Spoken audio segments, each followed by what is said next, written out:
जी, तो दूसरे पार्ट की तरफ चलते हैं। इस पार्ट में हम इस जो टॉपिक हमारा चल रहा है इसको कंक्लूड करेंगे और उसके बाद फिर टाइप्स ऑफ फर्म्स आज का हमारा टारगेट होगा। हम डिफरेंट टाइप्स ऑफ फर्म्स देखेंगे और आपको पता है कि दो टाइप ऑफ फर्म है, परफेक्ट कंपटीशन है, इम्परफेक्ट कंपटीशन है। और मैक्सिमम प्रॉफिट के लिए नहीं, जो हम प्रॉफिट अर्न करेंगे उसके डायग्राम्स भी हमने बनानी है, तो डायग्राम्स भी बनाना सीखेंगे आज कि फर्म कौन सा प्रॉफिट अर्न कर रही है। तो प्रीवियस टॉपिक में हमने रेवेन्यू को डिस्कस किया, कॉस्ट को डिस्कस किया। अब एक छोटा सा कॉन्सेप्ट है हमारा long run average cost curve. Long run average cost curve, average cost curve हमने सीखा। ये जैसे एवरेज कॉस्ट कर्व है आपके सामने, ये एवरेज कॉस्ट कर्व, ये मार्जिनल कॉस्ट कर्व है। लेकिन इसको कहा जाता है ये short run average cost curve है। शॉर्ट रन क्यों? क्योंकि ये है रीजन, ये देखें यू शेप कर्व है because of short run concept, because of law of variable proportion है। और आपको पता है law of variable proportion short run का कॉन्सेप्ट है। तो because of law of variable proportion यानी law of increasing return and law of decreasing return, या आप कह सकते हैं law of decreasing cost and law of increasing cost. ठीक है ना, पहले law of decreasing cost and then law of increasing cost. तो ये शॉर्ट रन का कॉन्सेप्ट है। अब हमने लॉन्ग रन का कॉन्सेप्ट ड्रॉ करना है कि लॉन्ग रन कर्व कैसे बनेगा। कोई भी हम प्रोजेक्ट बनाते हैं, बल्कि छोटा बच्चा जब चलना सीखता है तो कैसे पहले ही दिन भागता है दौड़ता है? नहीं, वो छोटे छोटे कदम स्टेप्स लेता है और फिर चलना सीखता है। इसी तरह कोई भी बिजनेसमैन जब बिजनेस शुरू करता है तो पहले ही दिन एक बहुत बड़ा पूरी मार्केट या पूरा बड़ा प्लाजा नहीं कंस्ट्रक्ट करता, वो छोटी दुकान से शुरू करता है। एक छोटी दुकान से शुरू करते हैं, फिर साथ वाली दुकान परचेज कर लेते हैं, फिर उससे नेक्स्ट दुकान जो है वो भी परचेज कर लेते हैं। बिजनेस को इसी तरह एक्सपेंड करते हैं। शॉर्ट टर्म एक्सपेरिमेंट बेसिस पे हम चलते हैं और जब हमें लगे कि अब एक्सपेरिमेंट जो है वो फेल हो गया, उस वक्त इसको बंद कर देते हैं।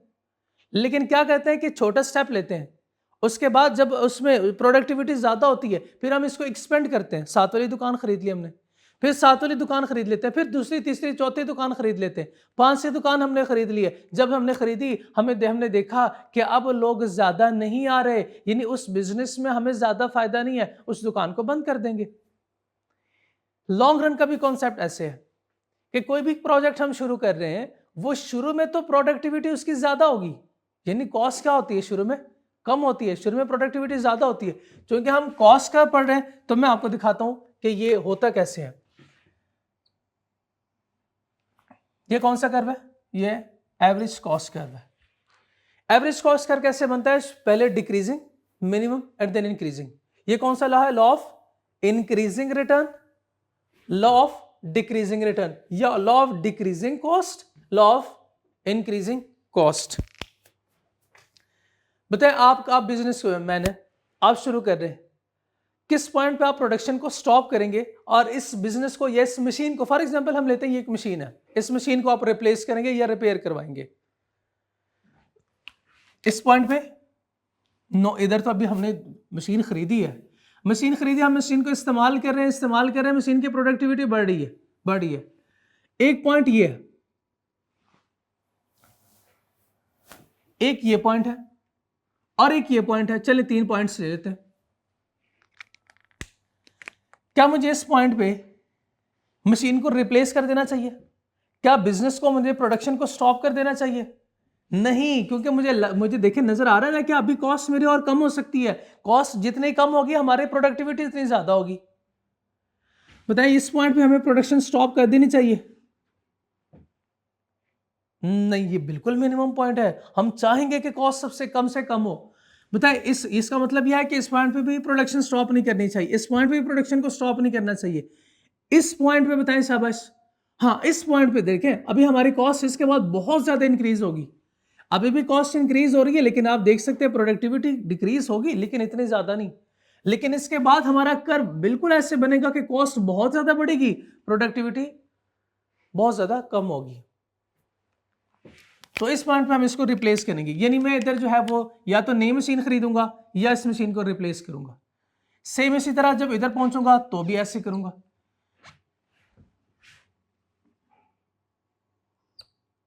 ये भी एक एवरेज कॉस्ट है, ये भी एक एवरेज कॉस्ट का बन रहा है।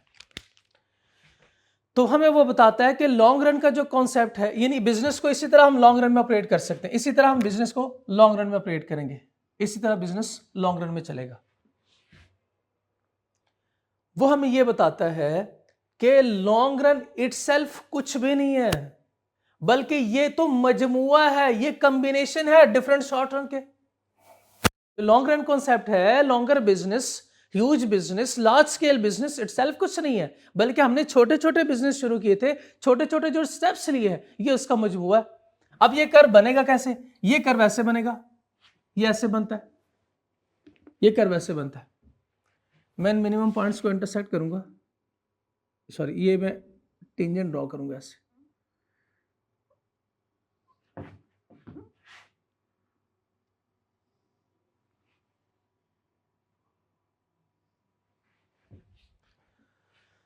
ये होता है long run average cost curve, इसको कहते हैं शॉर्ट रन SRAS, और ये है LRAS, long run average cost curve.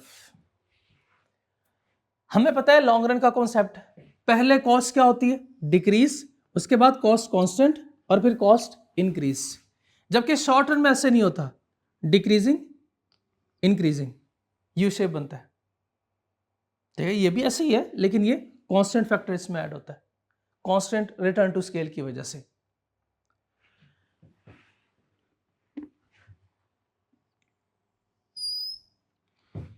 इधर एक पॉइंट होता है, बताइए इसमें लॉन्ग रन में कॉस्ट जो है वो बिल्कुल मिनिमम है, और शॉर्ट रन भी की कॉस्ट यहां पे इस पॉइंट पे मिनिमम है।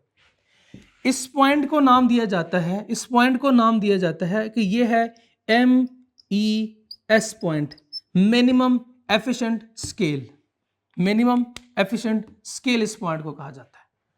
कहते हैं कि ये वो पॉइंट है, ये वो पॉइंट है जिस पे long run average cost curve and short run average cost curve दोनों क्या है? मिनिमम है, यानी कॉस्ट सबसे मिनिमम इस पॉइंट पे होगी।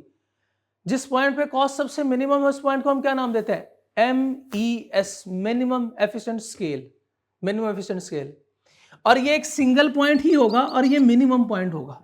इसके अलावा शॉर्ट रन के जितने भी पॉइंट्स होंगे वो long run average cost curve से के ऊपर होंगे, उससे ज्यादा होंगे। आप देख सकते हैं ये पॉइंट इससे ज्यादा, ये पॉइंट इससे ऊपर, ये पॉइंट ऊपर ऊपर ऊपर, इवन ये पॉइंट भी लॉन्ग रन से ऊपर है, ये भी उसके ऊपर है। तो एक ही पॉइंट होगा, पॉइंट ऑफ टेंजेंसी, जिस पॉइंट पे ये टेंजेंट पॉइंट है, इसको हम नाम देते हैं MES, मिनिमम एफिशिएंट स्केल। फिर सुने, long run average cost curve क्या? Long run average cost curve खुद कुछ भी नहीं है, ये क्या है? मजमुआ है of different short run average cost curve के। इस पे एक पॉइंट होता है जिस पॉइंट पे कॉस्ट सबसे मिनिमम होती है, इसको हम नाम देते हैं MES, minimum efficient scale, minimum efficient scale. इस पॉइंट के अलावा average short run average cost curve के सारे पॉइंट्स उससे ऊपर होंगे, उससे ज्यादा होंगे, लॉन्ग रन के ऊपर होंगे। अच्छा ये भी देखें, ये जो कॉस्ट है ये भी डिक्रीज हो रही है, ये कॉस्ट भी डिक्रीज हो रही है। आप मुझे बता सकते हैं शार्पली कौन सी कॉस्ट डिक्रीज हो रही है? जो जिसमें शार्प चेंज आ रहा हो वो short run average cost curve है। लॉन्ग रन में जो चेंज है वो बहुत स्टेडी चेंज है, उसमें बहुत आहिस्ता स्लो चेंज आ रहा है इसमें, जबकि शॉर्ट रन में ये जो रिस्पॉन्सिवनेस है, ये जो चेंज है, ये क्या है? ज्यादा है। चलें इसको देखते हैं, long run average cost curve को। Long run average cost curve versus short run average cost curve. Long run average cost curve can be derived from different short run average cost curve. कहते हैं ये जो long run होगा ये हम derive करेंगे किससे? Short run average cost curve से। Short run average cost curve decreases sharply as compared to long run average cost curve. ये भी जैसे मैंने आपको बताया, जैसे ये भी आप देख सकते हैं, इसमें जो चेंज है वो स्टडी है, जबकि शॉर्ट रन में शार्प चेंज है।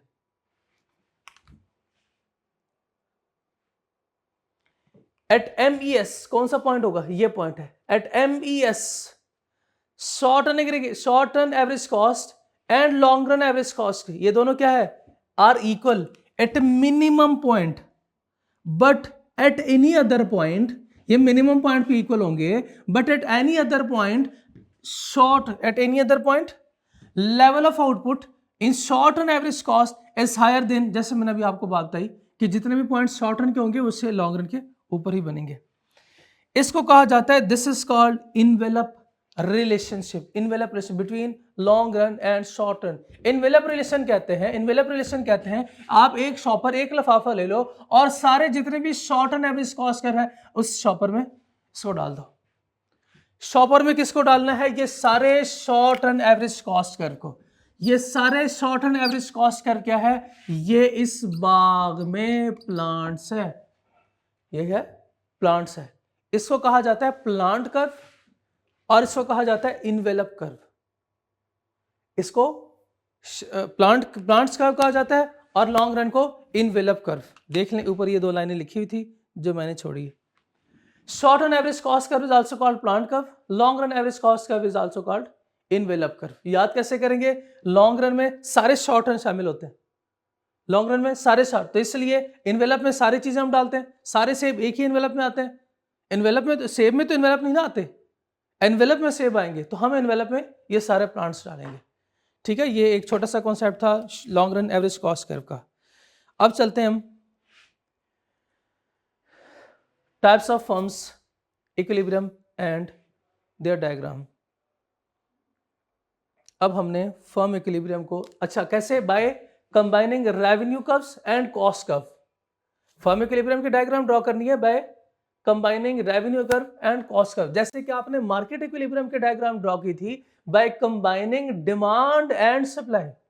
इसी तरह हम फर्म इक्विलिब्रियम की डायग्राम ड्रॉ करेंगे bye combining revenue curve and cost curve. Firms की बात हो रही है तो ये माइक्रो इकोनॉमिक्स है। हम चैप्टर नंबर 5, चैप्टर नंबर 6, आगे जितने भी चैप्टर उसमें मार्केट इक्विलिब्रियम, सॉरी उसमें हम मैक्रो इकोनॉमिक्स इक्विलिब्रियम देखेंगे। तो मैक्रो इकोनॉमिक्स इक्विलिब्रियम की डायग्राम ड्रॉ करेंगे bye combining demand and supply, लेकिन वो डिमांड इंडिविजुअल डिमांड नहीं होगी, वो पूरे के पूरे इकोनॉमी की डिमांड होगी। इसको हम नाम एग्रीगेट डिमांड देंगे, aggregate demand and aggregate supply. यानी आपने चैप्टर 2 में भी ये सीखा, चैप्टर 4 में भी ये सीखेंगे, चैप्टर 6 में भी आएगा ये। तो अगेन चैप्टर 6 में भी हम यही काम कर रहे होंगे, लेकिन अब देखते रहिएगा। है ये बहुत इंटरेस्टिंग, आसान भी है, मुश्किल नहीं है इसमें कुछ भी।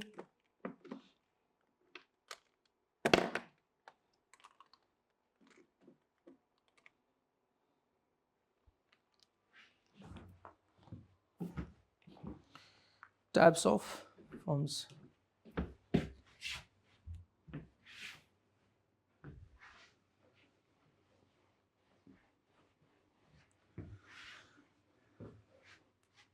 टाइप्स ऑफ फर्म्स कितनी है? 2 टाइप्स ऑफ फर्म है, perfect competition and imperfect competition. Pause कीजिए जी, चलिए टाइप्स ऑफ फर्म की तरफ चलते हैं। 2 टाइप्स ऑफ फर्म्स है हमारी, नंबर 1 परफेक्ट कंपटीशन और number 2 imperfect competition. Perfect competition के बारे में क्या जानते हैं आप? परफेक्ट कंपटीशन ऐसी फॉर्म होती है, ऐसी फॉर्म्स होती हैं, ये टाइप ऑफ फॉर्म होती है, इसमें प्राइस से होती है, फिक्स होती है। अगर मैं आपसे एक और सवाल पूछूं तो क्या आप बता सकते हैं? बताएं, average revenue, marginal revenue, average revenue और मार्जिनल रेवेन्यू कर्व कैसे बनता है? स्ट्रेट लाइन, हॉरिजॉन्टल, शाबाश। इधर बता सकते हैं? इम्परफेक्ट कंपटीशन प्राइसेस क्या होती है? रिड्यूस होती है। Marginal revenue and average revenue curve, marginal revenue average revenue curve downward होता है, डाउनवर्ड स्लोप।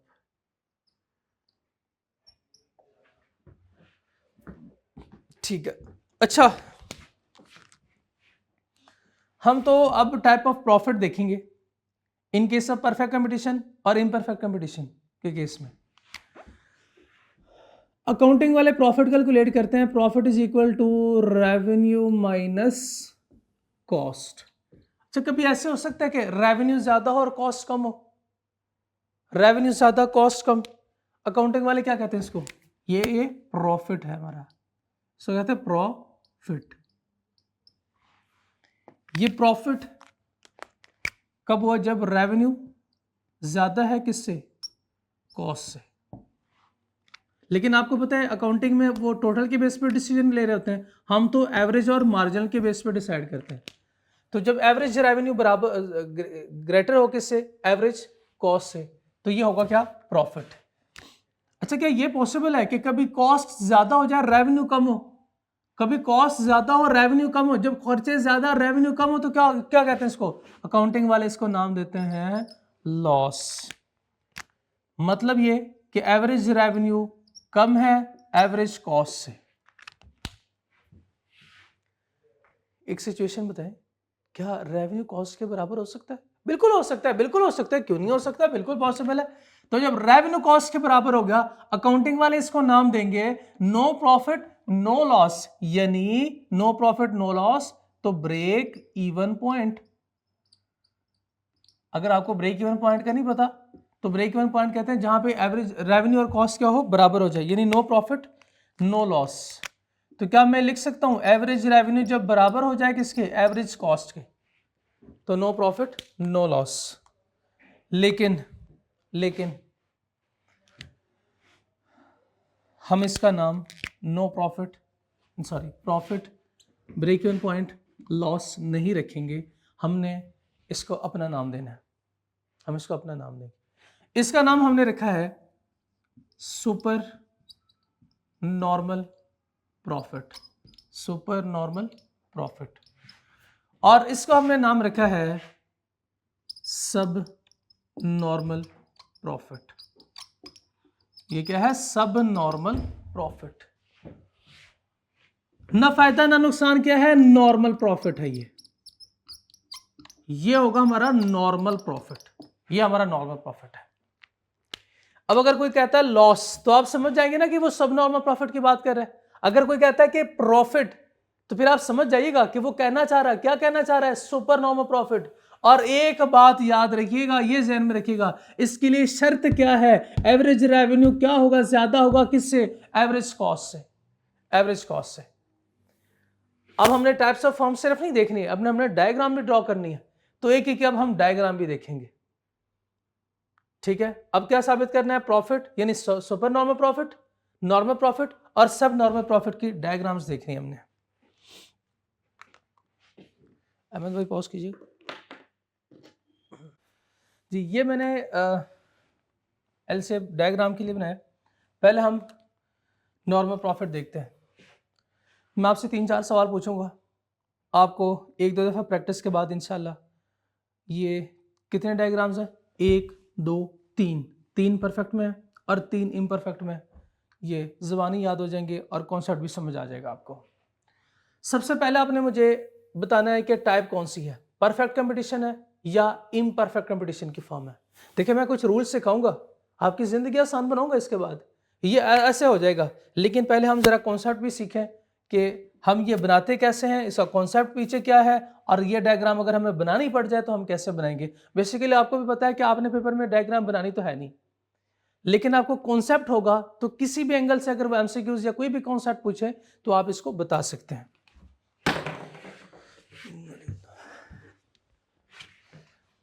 चलें, इधर मैं लिखता हूं क्वांटिटी या आउटपुट, क्वांटिटी और क्वांटिटी। इधर क्या लिखूं? इससे पहले हम क्या लिखते थे? प्राइस। लेकिन हम प्राइस के बेस पे तो डिसीजन नहीं है। अब देखते हैं मैं इधर क्या लिखता हूं, marginal revenue and average revenue, marginal cost and average cost.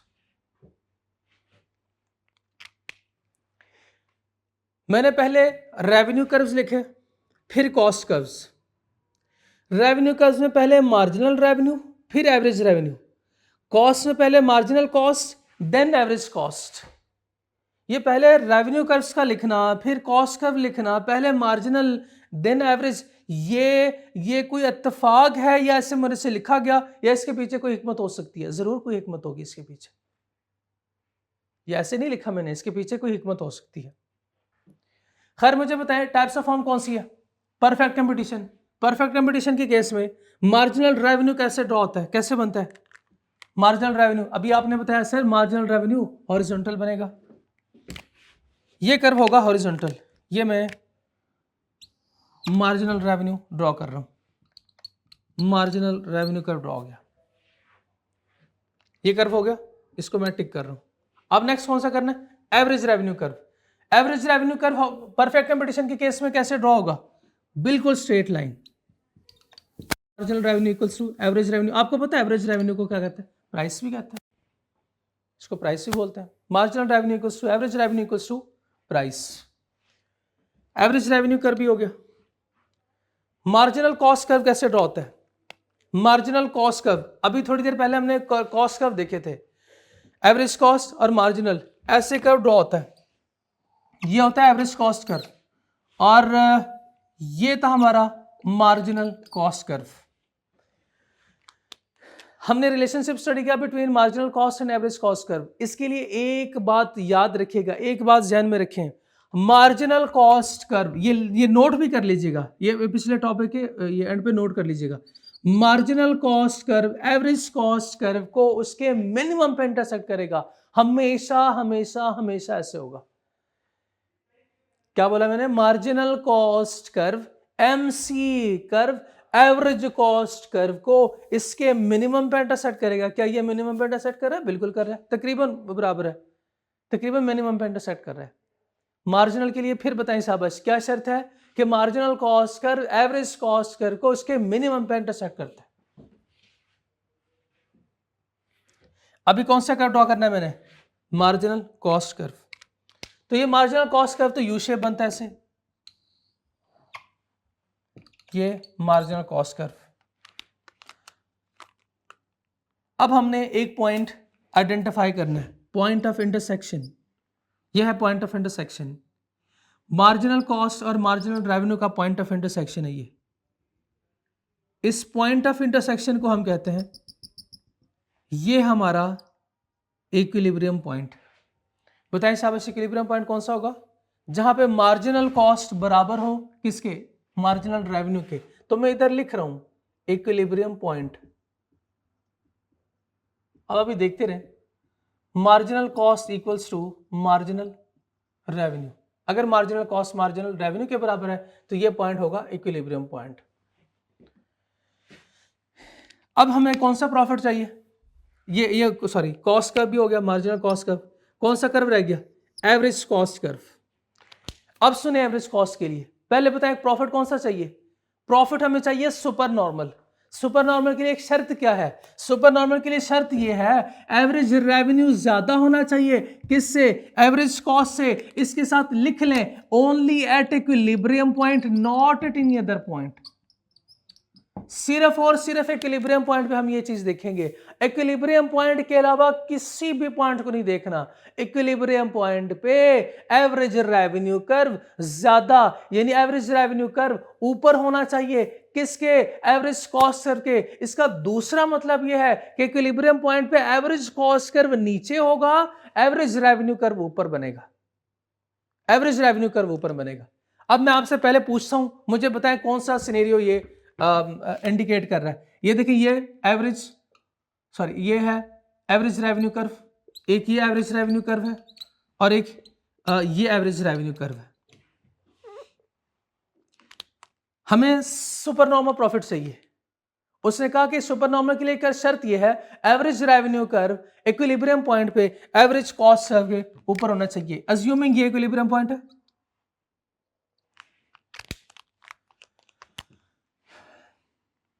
ये ऐसे होना चाहिए, एवरेज कॉस्ट कर्व ऐसे होना चाहिए, एवरेज कॉस्ट कर्व ये होना चाहिए, या एवरेज कॉस्ट कर्व ये होना चाहिए। 1, 2 और 3 बताइए ये इक्विलिब्रियम पॉइंट है। क्या इक्विलिब्रियम पॉइंट पे average revenue curve average cost से ज्यादा है, नहीं, यहां पे तो एवरेज कॉस्ट ज्यादा है किससे, एवरेज रेवेन्यू से। इसका मतलब ये गलत है। बताइए क्या इक्विलिब्रियम पॉइंट पे एवरेज रेवेन्यू ज्यादा है एवरेज कॉस्ट से, नहीं, बराबर है। क्या इक्विलिब्रियम पॉइंट पे, not at any other point, not at any other point, नहीं नहीं नहीं नहीं, ये है इक्विलिब्रियम पॉइंट। क्या इक्विलिब्रियम पॉइंट पे एवरेज रेवेन्यू ज्यादा है, एवरेज कॉस्ट कम है? यस, ये इक्विलिब्रियम पॉइंट है। इक्विलिब्रियम पॉइंट पे ये कॉस्ट कम है, एट एनी अदर पॉइंट की मैं बात ही नहीं करूंगा, मैंने तो सिर्फ इक्विलिब्रियम पॉइंट देखना है। इक्विलिब्रियम पॉइंट पे एवरेज कॉस्ट कर्व कम है, एवरेज ज्यादा है, तो अगर एवरेज रेवेन्यू ज्यादा है, एवरेज कॉस्ट कम हो, तो हम कहते हैं ये कौन सा प्रॉफिट है? ये सुपर नॉर्मल प्रॉफिट है। अब देखते हैं, ड्रॉ करते हैं। अब हम ड्रॉ करते हैं, कौन सा क्या ड्रॉ करना है? Average cost curve. प्रॉफिट कौन सा है? Super normal profit. Super normal के लिए शर्त क्या है? इक्विलिब्रियम पॉइंट पे एवरेज रेवेन्यू कर्व ऊपर होगा, एवरेज कॉस्ट कर्व नीचे होगा। किस पॉइंट पे? सिर्फ और सिर्फ, अगेन सुने, सिर्फ और सिर्फ इक्विलिब्रियम पॉइंट पे। अब देखते रहे इक्विलिब्रियम पॉइंट। अच्छा, एक शर्त ये भी है, एक शर्त एवरेज कॉस्ट के लिए ये भी है कि मार्जिनल कॉस्ट एवरेज कॉस्ट को उसके मिनिमम पे इंटरसेक्ट करेगा। एक गलती पहले करूंगा, आपने बताना इसमें गलती क्या है, उसके बाद फिर इसको करेक्ट करेंगे। मैं एक गलती करने लगा हूं, फॉर एग्जांपल ये एवरेज रेवेन्यू, मार्जिनल रेवेन्यू है, ये मार्जिनल कॉस्ट है, ये एग्जाम्पल ये मैं गलत कर रहा हूं, आपने नोट नहीं करना। ये इक्विलिब्रियम पॉइंट है। अब मैंने क्या करना है? एवरेज कॉस्ट का ड्रॉ करना है।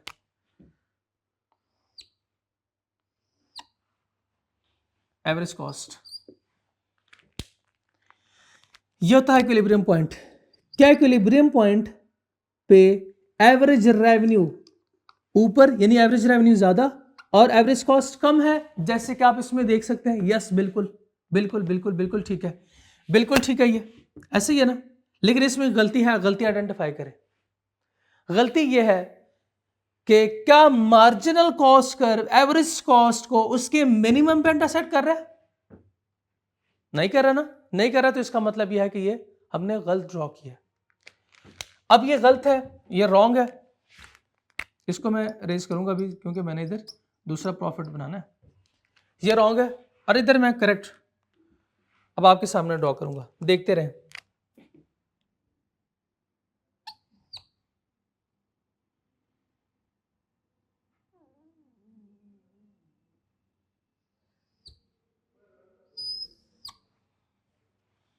एवरेज कॉस्ट कर्व, क्या मार्जिनल कॉस्ट एवरेज कॉस्ट को इसके मिनिमम पे इंटरसेक्ट नहीं कर रहा? बिल्कुल कर रहा है, बिल्कुल कर रहा है।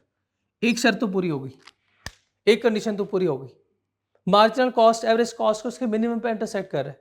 दूसरी शर्त देखें, इक्विलिब्रियम पॉइंट पे क्या एवरेज रेवेन्यू ज्यादा है एवरेज कॉस्ट से? यस, ये इक्विलिब्रियम पॉइंट्स है, ये इक्विलिब्रियम पॉइंट्स है। ये इक्विलिब्रियम पॉइंट नहीं है, ये भी नहीं है, ये भी नहीं है, ये भी नहीं है, इवन ये पॉइंट भी इक्विलिब्रियम पॉइंट नहीं है। इक्विलिब्रियम पॉइंट तो ये पॉइंट है, इक्विलिब्रियम पॉइंट ये पॉइंट है।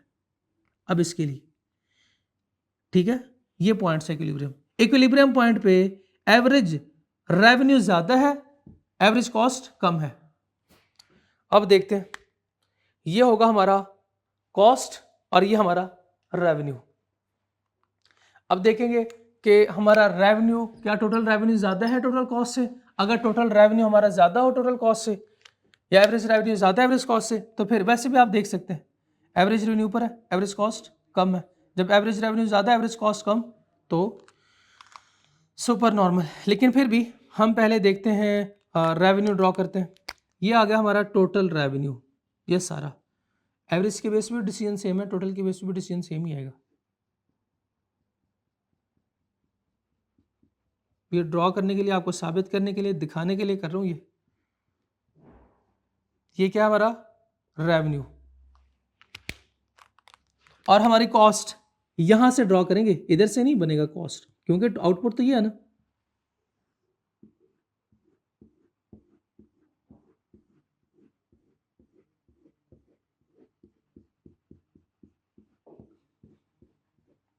ये देखें, ये कॉस्ट है, ऊपर रेवेन्यू, ये यहां से यहां तक रेवेन्यू होगा, यहां से यहां तक कॉस्ट। तो दो डब्बे बने, एक डब्बा कॉस्ट का, एक डब्बा का रेवेन्यू का। तो क्या हुआ, डब्बे में डब्बा, एक छोटा डब्बा, एक बड़ा डब्बा।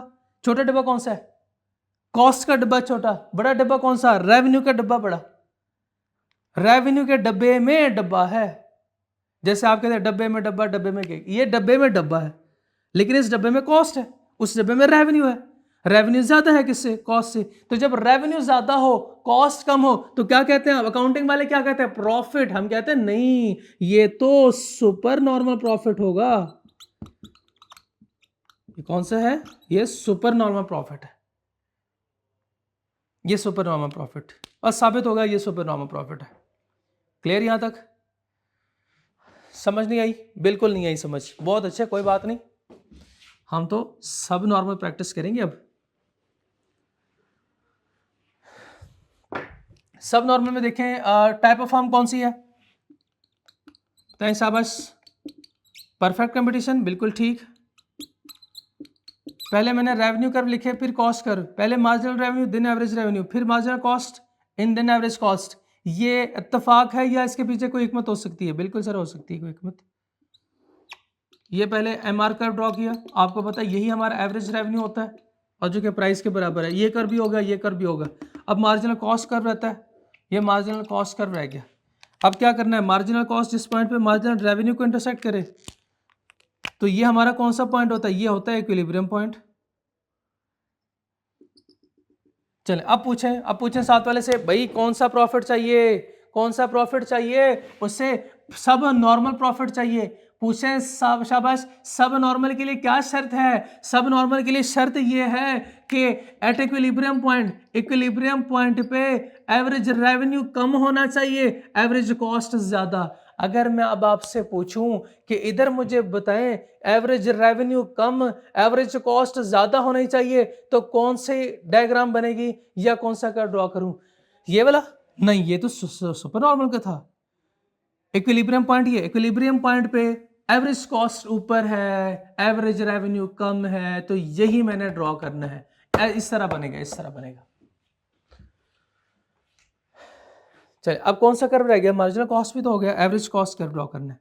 एवरेज कॉस्ट के लिए पहली शर्त ये, एवरेज रेवेन्यू कम, एवरेज कॉस्ट ज्यादा होनी चाहिए। एवरेज कॉस्ट का इसका मतलब ऊपर बनेगा, लेकिन आपको पता है एवरेज कॉस्ट के लिए एक शर्त और भी है कि मार्जिनल कॉस्ट एवरेज कॉस्ट को उसके मिनिमम पे इंटरसेक्ट करेगा, यानी मिनिमम पॉइंट इधर होगा, मिनिमम पॉइंट इधर होगा, बाकी सारे पॉइंट्स ऊपर होंगे। क्या ये मिनिमम पॉइंट है? बिल्कुल ये मिनिमम पॉइंट है। एवरेज कॉस्ट, एवरेज कॉस्ट का मिनिमम पॉइंट है। अब हमें क्या करना है? रेवेन्यू, हमारा टोटल रेवेन्यू ये हो गया, ये हमारा टोटल रेवेन्यू होगा। वैसे भी एवरेज के बेस पे हम डिसाइड करते हैं, तो एवरेज भी देख सकते हैं कि एवरेज रेवेन्यू कम है, एवरेज कॉस्ट ज़्यादा है। तो जब एवरेज रेवेन्यू कम होता है एवरेज कॉस्ट से, तो कौन सा प्रॉफिट होगा? सब नॉर्मल प्रॉफिट। लेकिन ड्रॉ करके दिखाता हूँ, ये हमारा सारा कॉस्ट है, नीचे रेवेन्यू था, फिर दो डब्बे बने, डब्बे में डब्बा, एक छोटा डब्बा, एक बड़ा डब्बा। छोटा डब्बा कौन सा? रेवेन्यू का। बड़ा डब्बा कौन सा? कॉस्ट का। इसका मतलब कॉस्ट ज़्यादा, रेवेन्यू कम। तो जब कॉस्ट ज़्यादा, रेवेन्यू कम होता है, तो कौन सा प्रॉफिट होगा? ये सब नॉर्मल प्रॉफिट। बताएं, ये इससे फ़ायदा हुआ? ये एवरेज कॉस्ट कर भी हो गया। इधर इसको भी टिक करते हैं। Type of form perfect competition है, marginal revenue, average revenue, marginal cost, average cost. कोई इत्तेफाक या कोई हिकमत? बिल्कुल हिकमत हो सकती है।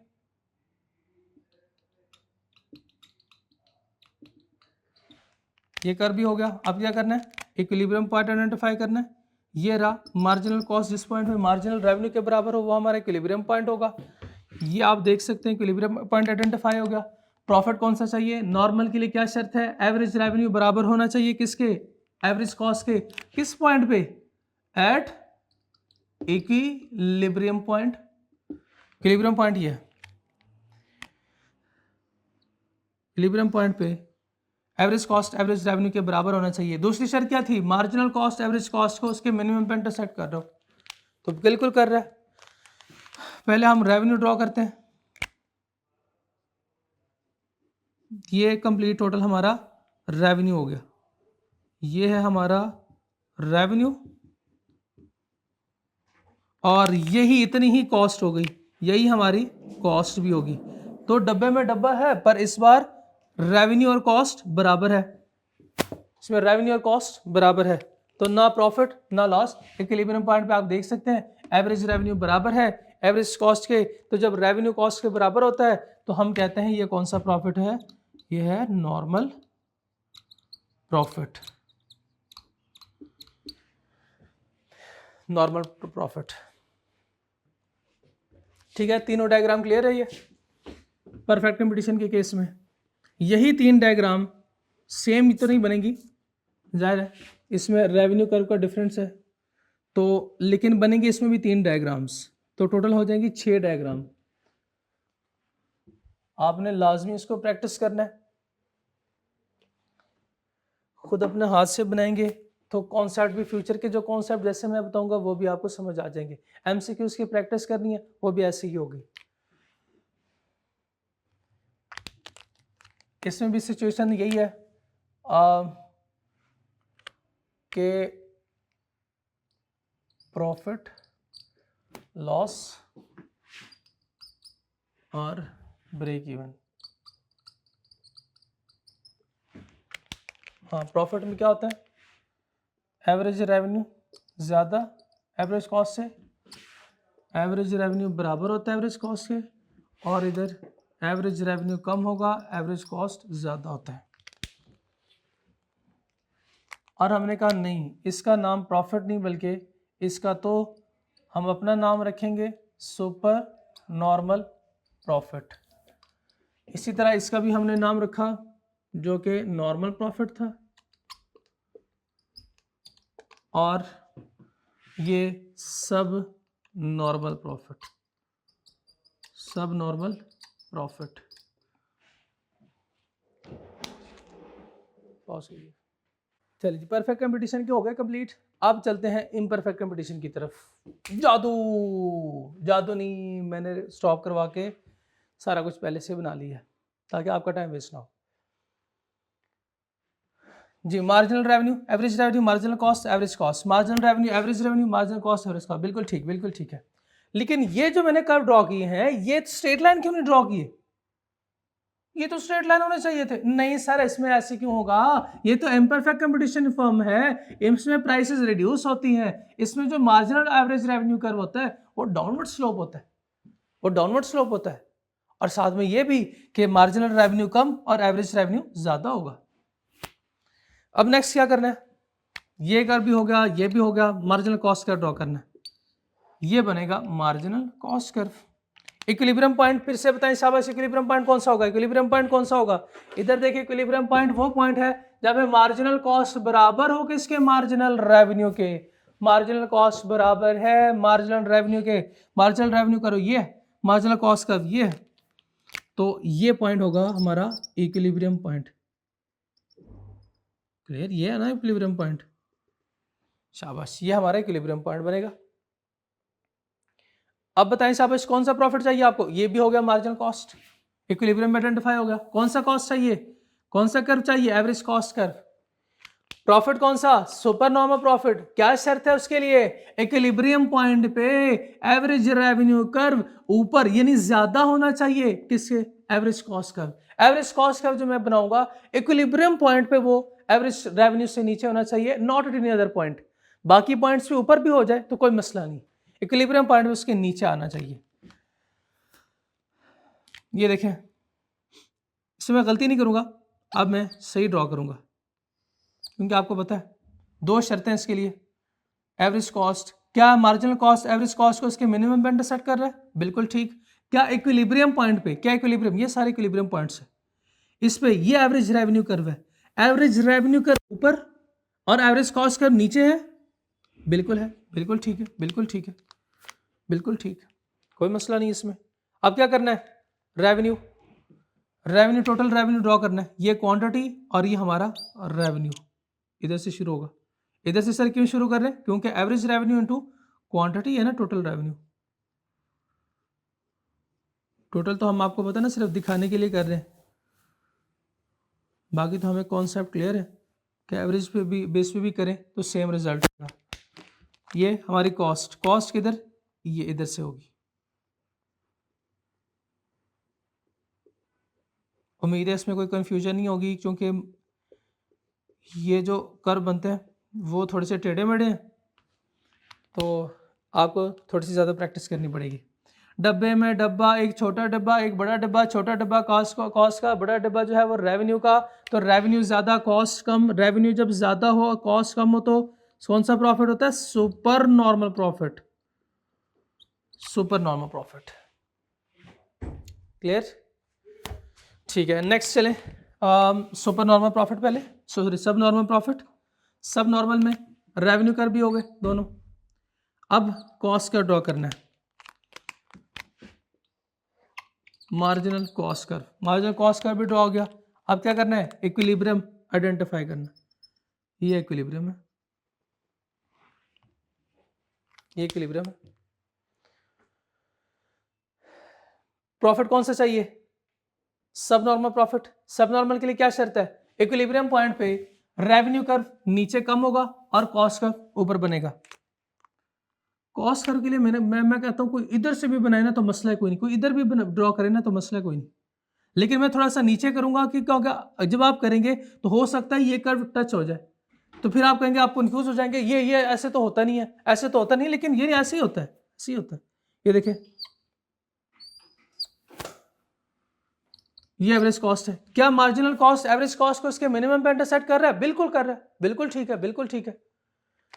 क्या इक्विलिब्रियम पॉइंट पे एवरेज रेवेन्यू एवरेज कॉस्ट से नीचे है, कम है? ये देखें, ये हमारा इक्विलिब्रियम पॉइंट है। इस पॉइंट पे इक्विलिब्रियम एवरेज रेवेन्यू ये, एवरेज कॉस्ट का ऊपर है। लेकिन थोड़ी सी ब्यूटिफिकेशन के लिए अब मैं अगेन इसको थोड़ा सा ऊपर ड्रॉ करूंगा,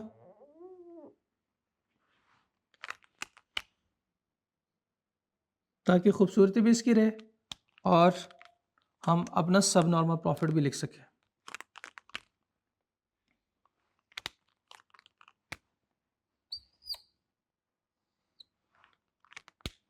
ठीक है, तो अब हमें चाहिए रेवेन्यू। रेवेन्यू तो इधर से होगा, सारा रेवेन्यू होगा हमारा।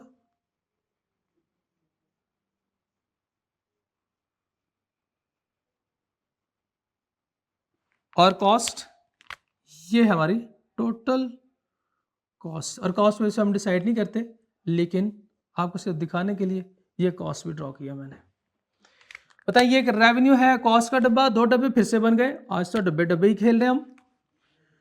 रेवेन्यू का डब्बा छोटा और कॉस्ट का डब्बा जब बड़ा। जब रेवेन्यू कम और कॉस्ट ज्यादा हो तो ये कौन सा प्रॉफिट होता है? सब नॉर्मल प्रॉफिट, सब नॉर्मल प्रॉफिट। क्लियर है ना? चले next, marginal cost curve draw होगा। हम इक्विलिब्रियम आइडेंटिफाई करेंगे। इक्विलिब्रियम वो पॉइंट होता है जहां पे मार्जिनल कॉस्ट, आप पॉज करके ड्रॉ कर सकते हैं मेरे से पहले, पॉज करें अभी और ड्रॉ करके देखें आपसे होता है कि नहीं होता। यकीनन नहीं होगा, कोई बात नहीं, फिर अगेन ड्रॉ करेंगे, जब आप देखेंगे तो फिर आपसे हो जाएगा। चलें, अब क्या करना है? कौन सा प्रॉफिट चाहिए भाई? नॉर्मल प्रॉफिट चाहिए। नॉर्मल प्रॉफिट के लिए क्या शर्त है? इक्विलिब्रियम पॉइंट पे रेवेन्यू बराबर होना चाहिए एवरेज कॉस्ट से। एवरेज रेवेन्यू और एवरेज कॉस्ट बराबर होना चाहिए। ये इक्विलिब्रियम पॉइंट है, ये टोटल इक्विलिब्रियम पॉइंट पे एवरेज रेवेन्यू और एवरेज कॉस्ट बराबर होने चाहिए।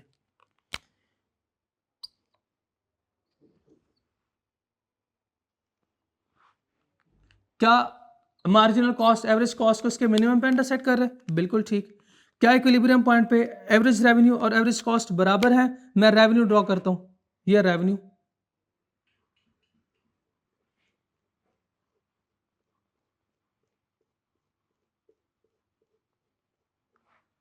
ये सारे इक्विलिब्रियम पॉइंट्स हैं। यहां पे कॉस्ट किस पॉइंट पे इसको इंटरसेक्ट कर, ये कॉस्ट कर्व इंटरसेक्ट कर, ये कौन सा हो गया हमारा? कॉस्ट। अब देखें, अब डब्बे में डब्बा नहीं है, अब डब्बे के ऊपर पूरा एक डब्बा आ गया, अब बिल्कुल पूरा पूरा आ गया। जब फिट आ गया तो इसका मतलब रेवेन्यू बराबर है किसके? कॉस्ट के। तो दोनों बराबर है, तो जब दोनों बराबर होते हैं तो हम इसको नाम देते हैं नॉर्मल प्रॉफिट। Normal profit. ये थे हमारे 6 डायग्राम्स इसकी। परफेक्ट कंपटीशन के केस में और इम्परफेक्ट कंपटीशन के केस में आपने देख लिए। सर ये तो ठीक है, इतनी सारी वर्किंग करेंगे? नो। अब देखिए आपके लिए मैं चंद असूल लिखने लगा हूँ, इसको रेज नहीं कर रहा, बस आपके लिए चंद असूल लिखने लगा हूँ।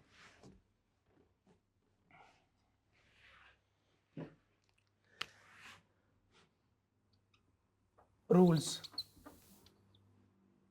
Number 1, draw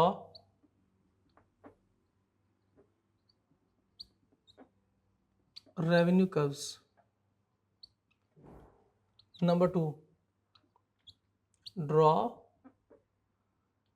marginal cost curve and identify equilibrium. अब आपको पता है इक्विलिब्रियम कौन सा पॉइंट होता है। इसके साथ आप लिखेंगे depending upon type of firm, क्योंकि आपको पता है कि रेवेन्यू कर्व्स परफेक्ट कंपटीशन में स्ट्रेट लाइन होते हैं और इम्परफेक्ट कंपटीशन में ये डाउनवर्ड स्लोप होते हैं। नंबर 3, अब करना है ड्रॉ एवरेज कॉस्ट कर्व।